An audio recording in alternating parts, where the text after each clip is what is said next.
మహిళల కోసం central bank of India ఇప్పుడు మీకు అందిస్తోంది గృహ రుణం. అతి తక్కువ వడ్డీ రేట్లకే ప్రత్యేక సెంటు గృహలక్ష్మి. పూర్తి వివరాలకు వెంటనే సంప్రదించండి 18003030.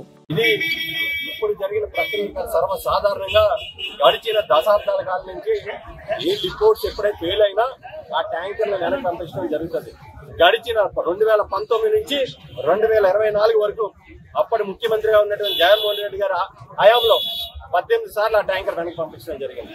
అంతకన్నా వెనక్కి వెళ్తే 2014 నుంచి 19 వరకు నారా చంద్రబాబు నాయుడు గారి హయాంలో 14 సార్లు ఆ ట్యాంకర్ వెనక్కి పంపించడం జరిగింది. ఇప్పుడు 4 ట్యాంకర్లు వెనక్కి పంపించడం జరిగింది. ఈ మొత్తం ప్రక్రియలో మొదటి రోజేమో చంద్రబాబు నాయుడు గారు సాక్షాత్తు తిరుమల తిరుపతి గారి దేవస్థానం ఈవో గారు ఏం చెప్పారు, లడ్డూ తయారీలో ఆ యొక్క నెయ్యిని వాడాము.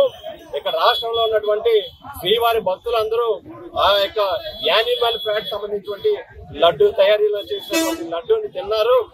తిరుమల తిరుపతి దేవస్థానం వారు స్వామివారికి నైవేద్యంగా పెట్టారని మొదటి చేశారు ఆరోపణలు. తీరా 10 రోజులు అయిన తర్వాత నిన్నటి నుంచి వర్షం మారింది. ఏం మార్చారు? అసలు ఆ ట్యాంకర్ని వాడలేదు. తిరిగా మేము ఆ ట్యాంకర్ని వెనక్కి పంపేశాం. ఎప్పుడు కూడా వాడలేదు. కానీ ఇక్కడ మనకు అర్థం కాని అంశం ఏంటంటే కేవలం ఈ రాష్ట్రంలో ఉన్నటువంటి ప్రజలందరినీ పంపి పెట్టడానికి మొదటి రోజు వాడారనేది, ఆఖరి రోజు వాడలేదనేది మధ్యలో సంప్రోక్షణ కార్యక్రమం నిర్వహించారు.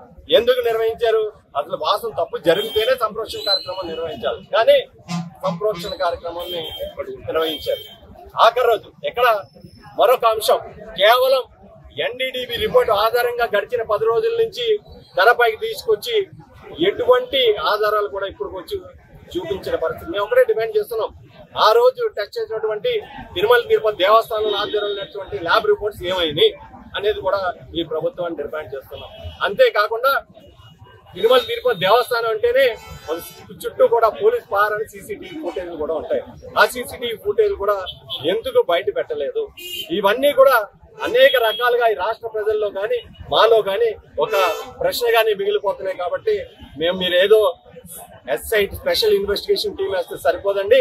ఈ అంశం కేవలం ఒక ప్రాంతానికో ఒక రాష్ట్రానికో సంబంధించినటువంటి అంశం కాదు, దేశ ప్రజలకు సంబంధించినటువంటి అంశం.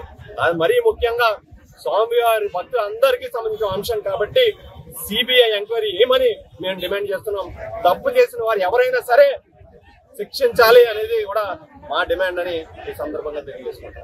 మరిన్ని వీడియోస్ కోసం ఛానల్ ని సబ్స్క్రైబ్ చేయండి. లేటెస్ట్ అప్డేట్స్ కోసం వాట్సాప్ ఛానల్ ని ఫాలో చేయండి. అండ్ లింక్ డిస్క్రిప్షన్ లో ఉంది.